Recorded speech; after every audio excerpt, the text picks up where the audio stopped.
सबसे पहले तो हमें कांग्रेस के घोषणा पत्र में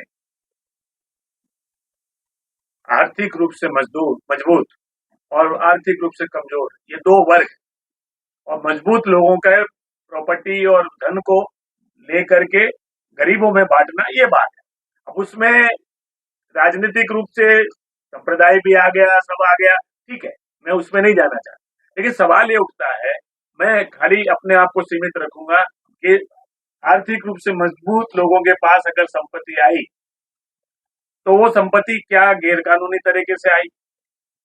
उदाहरण के तौर पे मान लीजिए किसी हिंदुस्तान के नागरिक के पास 50 करोड़ की प्रॉपर्टी है, तो क्या उसने उसके ऊपर टैक्स नहीं भरा होगा? क्या उसने मेहनत से नहीं कमाया होगा?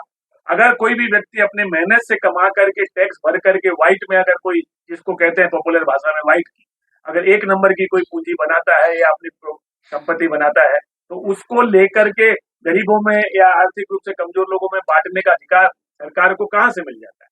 ये समाजवादी व्यवस्था है जो कम्युनिज्म से भी आगे बढ़ गई। इस तरह की भाषा कम्युनिज्म चीन और रशिया में बोला करते थे।